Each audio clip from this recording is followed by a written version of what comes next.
Bienvenue à tous pour ce second meet-up de notre communauté métier Soft Skills. On va aujourd'hui aborder un autre sujet qui est la méthode Belbin, donc avec Vincent qui est ici présent ce soir. Vincent donc est un de nos consultants donc chez Extia à l'agence de Lille et donc qui est coach aussi donc sur la méthode Belbin, qui va pouvoir nous présenter tout ça. Donc je lui laisse la main pour pouvoir vous parler de tout ça. Merci Clément, bonsoir à tous. Du coup, effectivement, je vais vous présenter la méthode Belbin. Je vais un petit peu ce qui va se passer lors de ce meet-up. Déjà, je vais vous présenter ce que c'est la méthode Belbin, d'où ça vient, vous mettre un petit peu de contexte. Ensuite, vous présenter les 9 rôles et vous présenter deux usages qu'on peut avoir avec cette méthode. Le premier, comme vous pouvez voir, c'est la roue de l'équipe. Et ensuite, c'est comment utiliser justement cette méthode pour débloquer une situation. Alors déjà, Belbin, qu'est-ce que c'est? Alors, ça a été créé par le docteur Meredith Belbin en 1981, qui était un professeur en psychologie à Cambridge. Donc, c'est effectivement un psychologue britannique. Il a travaillé sur l'engagement au travail, ce qui va permettre de créer une grille de lecture pour mesurer en fait la performance en équipe. J'ai mis un petit peu de philosophie, excusez-moi, en quelques phrases. Tout d'abord, en fait, c'est pour vous donner un peu plus de détails que ces phrases que vous pouvez voir là. En fait, lui s'est rendu compte, et on peut s'en rendre compte, je pense, dans nos expériences professionnelles, qu'on soit consultant, qu'on soit en interne, dès qu'on travaille en équipe, on s'en rend compte assez facilement, c'est que les équipes ne sont pas égales en termes de performance. Et de temps en temps, on peut remarquer autre chose, c'est qu'il y a des gens qui sont très compétents, mais qui n'arrivent pas à avoir le même résultat qu'une autre équipe B, qui est aussi compétent, mais où il y a de meilleurs résultats. Pourquoi? Pour lui, en fait, c'est parce qu'il faut jouer sur les comportements. C'est trouver une forme de complémentarité dans l'équipe.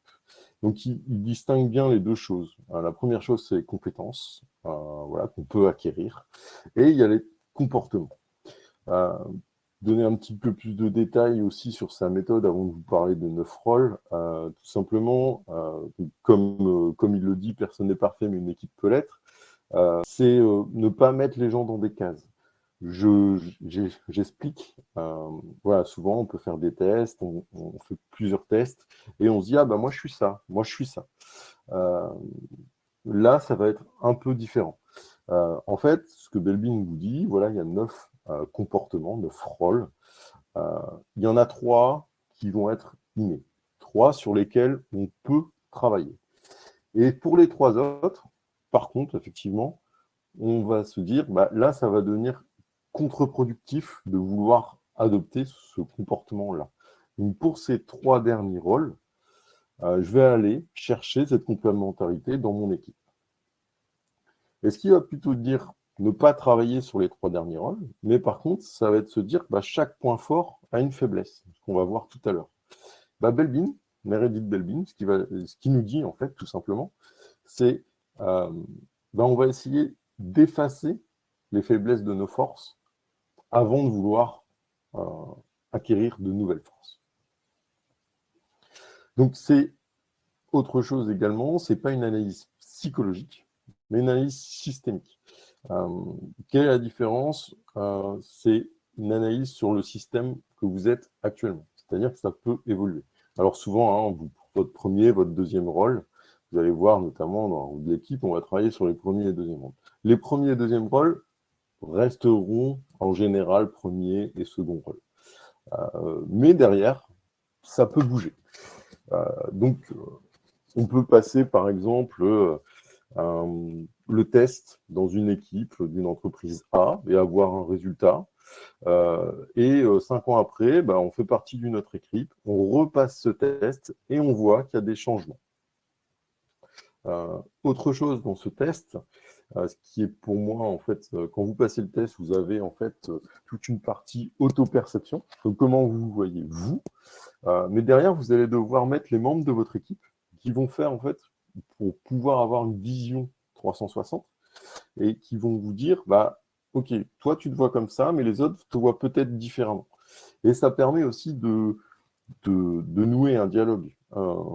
Parce que de temps en temps, on peut être attendu sur des rôles auxquels on est faible, et du coup, on peut se rentrer en résistance, créer, créer du désengagement, créer de la réfraction au changement.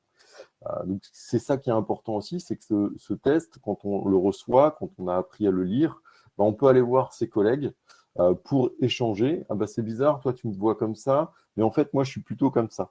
Voilà, ça permet aussi de faire du feedback, tout simplement. Donc il y a effectivement, comme vous disiez, 9 rôles, et il y a 3 grands types de rôles. Il y a les rôles d'action, les rôles de relation et les rôles de réflexion.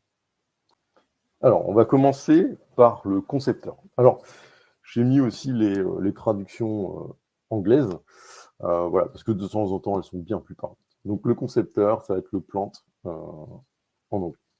Et celui-ci, donc on va commencer effectivement par les rôles de réflexion. Les contributions, ça va être quelqu'un qui va être créatif, imaginatif et peu orthodoxe. Il va sortir des sentiers battus pour pouvoir en fait proposer des nouvelles idées, des solutions originales. Comme je vous l'ai dit, chaque rôle a des points de vigilance. Ces points de vigilance à lui, ça va être qu'il va négliger les détails pratiques. Et il va être également trop absorbé pour communiquer. Et voilà, une des phrases qu'il peut dire, c'est ça ne me dérange pas si on pense que je suis fou. Parce qu'effectivement, c'est quelqu'un qui est dans. C'est un peu un artiste, voilà, qui va être un peu décalé, ce qui va justement lui permettre de proposer des solutions innovantes. Le second rôle, donc le priseur, ou en anglais, là je préfère effectivement, c'est le monitor évaluateur. Donc c'est également un rôle de réflexion, on peut voir effectivement un œil. Lui, ses contributions, ça va être quelqu'un déjà qui va être modéré et stratégique. L'apport à l'équipe, c'est quelqu'un qui va évaluer les idées avec précision, et qui va faire preuve de discernement, excusez-moi, et envisager toutes les options. Et ces points de vigilance à lui, ce qui risque de manquer de dynamisme, qui va être trop rationnel, et parfois il peut être trop critique. Les points de vigilance, je rappelle, c'est pas forcément le cas. C'est souvent, en fait, effectivement, quand on commence à jouer avec les rôles, pour reconnaître, c'est plus facile de dire, ah, regarde, il y a il y a tel point de vigilance, du coup, effectivement, il est peut-être monitor évaluateur, concepteur, etc., etc. Et sa phrase à lui, c'est, il vaut mieux arriver lentement à la bonne décision que rapidement à la mauvaise décision. Ensuite, il y a l'expert. Alors là, c'est pareil, je préfère le terme en anglais, qui est le spécialiste, qui est un rôle de réflexion. Ses contributions à lui, ça va être quelqu'un de déterminé et d'autonome. Il y a cette capacité à se concentrer vers un seul objectif. Et il possède une source de connaissances et de compétences utiles à l'équipe. Et ses points de vigilance à lui, ça va être son champ de compétences, il est généralement étroit. Et il néglige un peu la vision globale. Sa phrase, ça va être, dans ce genre de travail, on ne sait jamais l'apprendre. Voilà, c'est quelqu'un qui est toujours en besoin d'apprentissage. Il a besoin d'apprendre et il a besoin effectivement d'avoir son univers à lui et son champ d'expertise, et il est reconnu pour ça. On a une petite question. Oui. Notamment donc de Prisca, qui nous indique, qui nous demande donc si une personne peut combiner plusieurs rôles. Oui, effectivement. Comme je vous l'ai dit, en fait, Belbin, Mary Belbin dit qu'il y a 3 rôles en général, je caricature, en général, il y a 3 rôles qui sont forts, donc on a ces 3 premiers rôles. Ensuite, il y a 3 rôles qu'on peut travailler, et il y a les 3 derniers rôles, comme je l'ai dit, qui, pour cela, vont nous demander un tel effort que ça va devenir contre-productif. Et Là, on parle de complémentarité et on se dit pour ces 3 derniers rôles, va chercher la complémentarité dans ton équipe. Et il y a également une autre question donc de la part de Gillian qui demande si on peut coupler en fait les résultats donc de la méthode Belbin avec d'autres tests de personnalité comme MBTI ou ProcessCom. Oui, tout à fait. Mais justement, hein, comme je disais, c'est pas une analyse psychologique, c'est une analyse systémique. Donc effectivement, chaque méthode peut vous aider à certains moments. Là, la méthode Belbin, vraiment, sa spécialité, c'est le travail en équipe. Donc là, ensuite, on va arriver dans les rôles d'action. Donc là, ça va être l'organisateur ou l'implémenteur en anglais. L'organisateur, je trouve qu'en français, il parle très bien. On peut voir un petit engrenage au niveau de l'icône. Ses contributions à lui, ça va être quelqu'un qui va être discipliné, fiable, ordonné, méthodique et efficace. Sa contribution à l'équipe, son plus gros apport, hein, c'est qu'il va transformer les idées en actions concrètes et pratiques. Ses points de vigilance, c'est qu'il va avoir, il peut, hein, effectivement, comme je l'ai dit, c'est pas toujours vrai, donc il peut avoir des difficultés avec les nouvelles idées. Et il peut ne pas être très conciliant ou flexible. J'explique un petit peu. Voilà, c'est quelqu'un qui va mettre en place un plan d'action. Et quand son plan d'action est en place, il a un peu de mal à modifier ce plan d'action. Une de ses phrases, ça va être « le travail dur n'a jamais tué personne ». C'est effectivement, voilà, c'est quelqu'un qui travaille beaucoup, qui met beaucoup d'énergie à construire un plan d'action. Et effectivement, quand son plan d'action est en route, bah, il y a un peu de mal à ce qu'on le fasse bouger. Alors, ensuite, il y a le propulseur ou le chipper, donc on peut voir une espèce de fouet en tant qu'icône. C'est aussi un rôle d'action. Lui, ses contributions, alors déjà, c'est quelqu'un qui va aimer les défis, c'est quelqu'un qui est dynamique, qui est fonceur, qui aime travailler sous la pression. Au niveau des contributions à l'équipe, c'est quelqu'un qui va pousser les autres à l'action. Et lui, il a une grosse capacité à surmonter les obstacles. C'est vraiment, voilà, c'est quelqu'un qui a beaucoup d'énergie et qui aime bien qu'on lui mette des défis. Et ça le fait avancer et il sait faire avancer les autres dans ce contexte-là. Ses points de vigilance à lui, donc c'est pareil, hein, c'est pas obligatoire, c'est qu'il peut provoquer les autres et être parfois blessant, mais sans jamais une intention malveillante. J'explique un petit peu, voilà, ça, le propulseur, alors je schématise, je vulgarise, hein, voilà, je rentre un peu dans la simplicité. Il est au point A, on lui donne un ordre, c'est d'aller au point B. Bah, c'est quelqu'un, en fait, qui va tirer une ligne droite. Il ne va pas mettre de virage. Voilà. S'il y a un mur, bah, il va rentrer dedans, il va le casser pour pouvoir rentrer au point B. Donc, il peut être provoquant, mais effectivement, et blessant, mais pas sans intention malveillante. Lui, son unique but, c'est d'arriver à ce fameux point B. Et on peut l'entendre dire « je veux qu'on le fasse pour avant-hier ». Ensuite, il y a le perfectionneur. Le nom français me paraît correct sur celui-ci. Je vous ai quand même mis le terme anglais qui est compléteur finisher et qui est également un rôle d'action. Lui, ses contributions, ça va être quelqu'un qui va être consciencieux, qui va être à la recherche des erreurs, des oublis.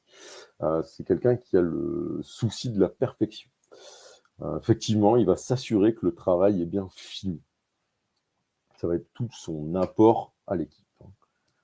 C'est vraiment là qu'on va l'attendre. Ses points de vigilance, c'est qu'il va avoir de la difficulté à déléguer et qu'il va s'inquiéter pour chaque détail. Notamment, moi, une phrase que je trouve qui lui va très bien, c'est « on n'est jamais mieux servi que par soi-même ». Ça lui va bien, effectivement, parce que c'est quelqu'un qui a en vision la perfection. Et voilà, il recherche toutes les erreurs, effectivement, les oublis, ce qui l'empêche, effectivement, de temps en temps, qui peut l'empêcher à déléguer. Et c'est quelqu'un qui va s'inquiéter pour chaque détail. Il peut être aussi un peu long à rendre son travail également. Le coordinateur, bon j'ai mis c'est coordinateur, mais voilà, j'ai quand même mis, qui est le premier rôle de relation. On peut voir effectivement une icône un chef d'orchestre. Ses contributions à lui, alors déjà en tant que personne, ça va être quelqu'un qui va être mature, confiant. C'est quelqu'un qui est diplomate, qui va être attentif aux autres. Lui, tout ce qu'il va apporter à l'équipe, c'est qu'il va clarifier les objectifs et qu'il va faire progresser les prises de décision. Effectivement, lui aussi a des points de vigilance. Il peut paraître comme calculateur et il peut paraître aussi comme quelqu'un qui va déléguer ce qu'il n'aime pas faire. Ensuite, il y a le promoteur ou le ressource investigator. Pareil, qui est un rôle de relation et on peut voir en icône un combiné de téléphone, tout simplement. Ses contributions à lui, alors déjà en tant que personne, ça va être quelqu'un d'extraverti, quelqu'un d'enthousiaste, quelqu'un de communicatif. Lui, ce qu'il va apporter à l'équipe, c'est qu'il va explorer les opportunités et développer les contacts à l'intérieur et à l'extérieur de l'entreprise. Donc, il va pouvoir ramener beaucoup d'informations à son équipe. Et ses points de vigilance, c'est qu'il peut être trop optimiste. C'est un de ses points de vigilance. Et il peut également se désintéresser des projets après l'enthousiasme initial.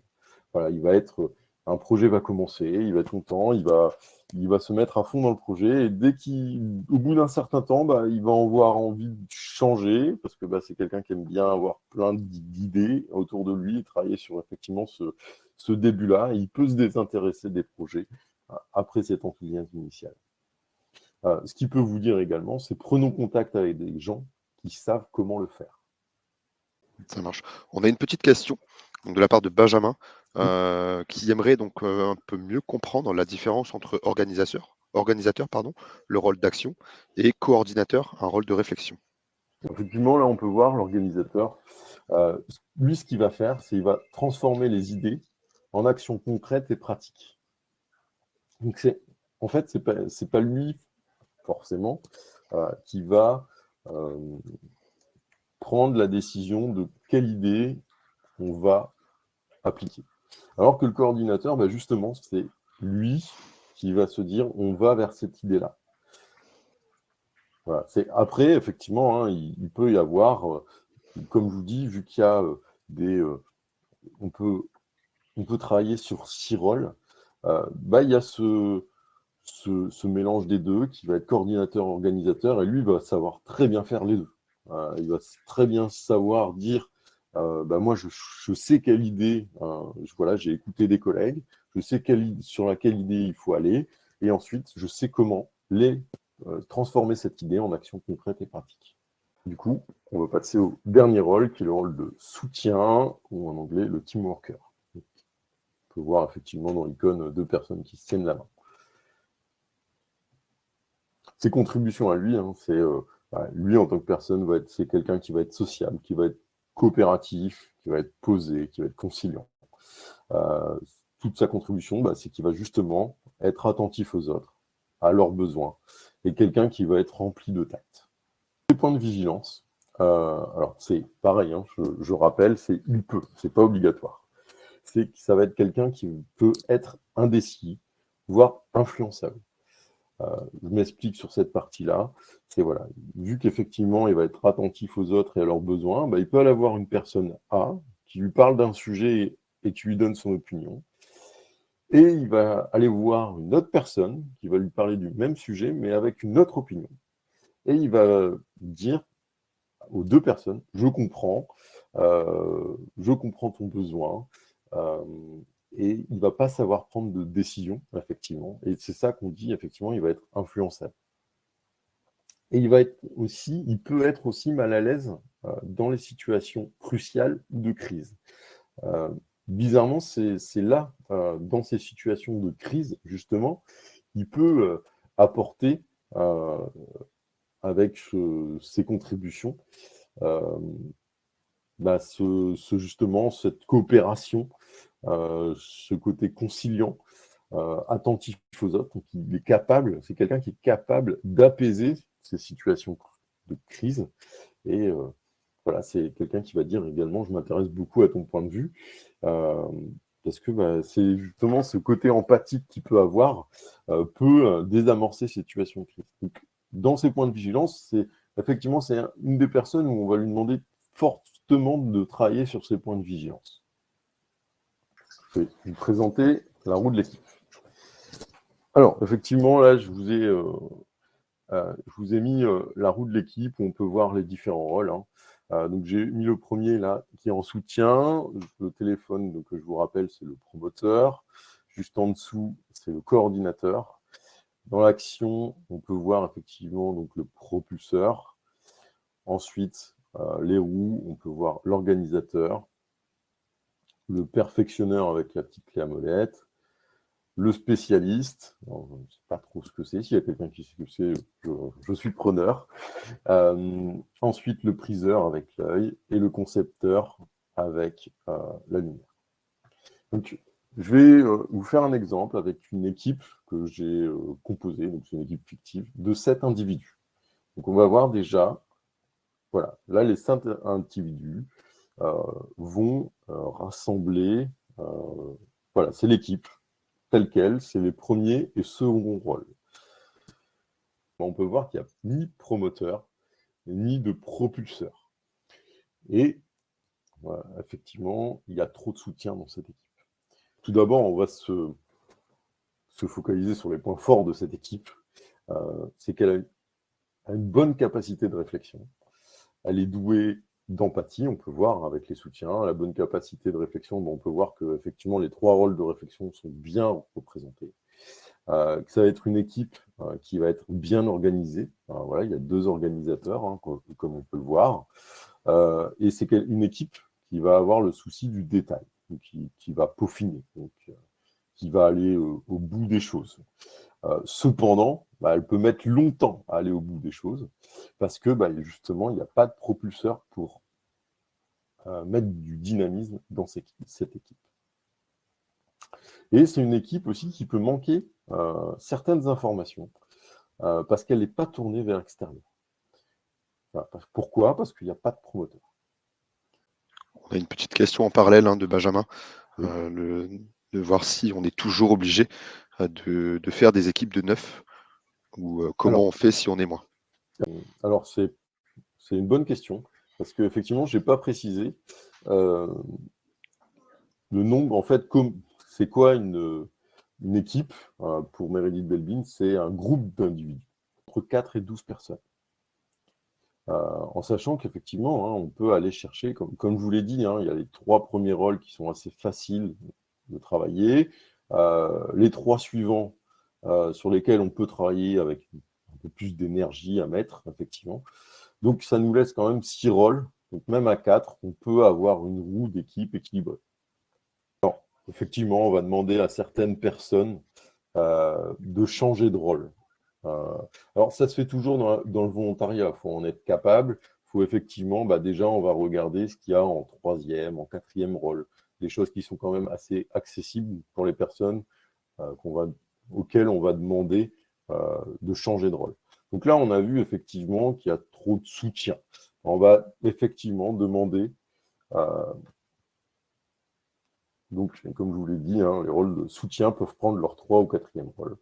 Et voilà, là il se trouve que dans cette équipe, il y a des soutiens c'était dans leur 2e rôle, et dans les 3 et 4e rôles. Il y avait quelqu'un qui avait un promoteur et quelqu'un qui avait le propulseur. Et là, effectivement, on a une équipe qui est plus tournée vers l'extérieur, et il y a un membre de l'équipe qui peut, avec un petit peu d'effort, mettre le dynamisme dont elle peut avoir besoin pour arriver, effectivement, mener ses projets avec à temps, entre guillemets, mais tout en gardant la qualité de travail, parce qu'on peut voir que c'est une équipe qui est déjà à la base organisée et qui sait aller au bout des choses. Du coup, je vais vous présenter la dernière application que j'ai décidé de vous présenter aujourd'hui. Donc, c'est déjà comment agir en cas de blocage. Alors, qu'est-ce qu'un blocage? Voilà, on est dans une équipe qui n'arrive pas à trouver la solution à un problème. Et c'est aujourd'hui, la question, c'est selon vous, voilà, quels sont les rôles que je dois solliciter? J'ai une équipe qui est bloquée face à une thématique ou qui n'arrive plus à avancer, qui n'arrive plus à se réinventer. Quel rôle je dois solliciter et dans quel sens? Parce qu'on va tous les solliciter. De quelle façon, donc dans quel ordre et dans quel sens je dois les solliciter. En fait, ce qu'on va déjà faire, la première personne, le premier rôle qu'on va solliciter, ça va être le concepteur. Donc, pourquoi on va le solliciter? Tout simplement, en fait, le concepteur, c'est quelqu'un qui a beaucoup d'idées, qui est pas peu orthodoxe, qui va savoir sortir des sentiers battus. Donc, c'est lui qu'on va solliciter dans l'équipe en lui donnant du temps pour effectivement essayer de trouver des idées. Par contre, comme on peut le voir, comme on a pu le voir, le concepteur, il a des points de vigilance. Et de temps en temps, il néglige les détails pratiques. Il va solliciter le priseur. Alors, pourquoi? C'est quelqu'un qui va savoir évaluer les idées avec précision. Donc le concepteur, par exemple, va lui donner 3 idées. Et le priseur va savoir si c'est applicable facilement, si c'est applicable tout court, ou si c'est applicable à long terme. Donc il va pouvoir donner ces informations-là, après qu'il les ait évaluées, il va donner ces informations-là, qui va pouvoir effectivement trancher pour dire on va dans telle direction. On va appeler le coordinateur. Tout simplement, le priseur, le moniteur évaluateur, va apporter les idées en disant celle-ci n'est pas réalisable, celle-ci est réalisable à temps court et celle-ci est réalisable à long terme. Donc le coordinateur va être là pour faire progresser la prise de décision et il va nous dire on va prendre dans un premier temps le temps court et ensuite celle qui est à long terme. Le coordinateur, qui va appeler justement pour une fois qu'il fera cette prise de décision qui sera faite? Il y a un petit piège, il va appeler un rôle et il va en appeler un deuxième pour qu'ils travaillent ensemble. L'organisateur, effectivement, pourquoi? Lui, il transforme les idées en actions concrètes et pratiques. Mais on va lui associer quelqu'un. Le coordinateur va lui associer quelqu'un. Il va lui associer le promoteur.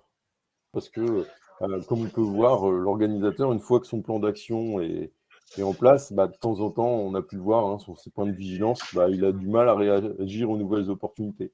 Donc, pour l'aider à avancer, donc pour les contacts aussi, quoi. C'est ça, il va amener des contacts, il va amener des idées, il va emmener peut-être des entreprises qui ont déjà fait ce genre de choses, des retours d'expérience. Voilà, il va effectivement, c'est à ça que va servir le promoteur, ça va être ramener de l'information, que ce soit des contacts, des retours d'expérience, voilà, des éditeurs logiciels, des partenaires éventuels, etc., etc. L'organisateur va ensuite appeler le perfectionneur. Effectivement, le perfectionneur, il va être dans cette phase-là, à la recherche des erreurs ou des oublis. Ensuite, qui va, entre guillemets, alors là, on ne va pas l'appeler, il va plutôt intervenir tout seul. C'est bien le propulseur.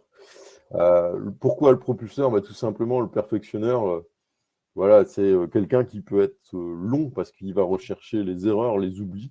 Et de temps en temps, il y a besoin, le propulseur va vouloir faire avancer parce que lui garde en tête la deadline et il veut livrer à tout prix pour tel moment. Donc, il va effectivement ramener cette dynamisme et rappeler l'objectif et se dire telle date, il faut sortir ce point-là pour telle date et il faut qu'on avance maintenant. Donc, il ramène vraiment du punch. Et du coup, qui va ensuite intervenir?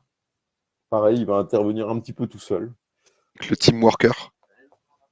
Oui, c'est bien ça, effectivement. Qui va apaiser les relations dans l'équipe. Voilà, forcément, c'est le propulseur remet du dynamisme. On peut voir qu'il peut être blessant. Voilà, c'est quelqu'un qui peut être blessant. Donc, effectivement, le soutien va intervenir pour Oui, on a remis du dynamisme, mais voilà, il y a le soutien qui va tourner pour apaiser l'équipe et remettre une bonne ambiance de travail, tout simplement.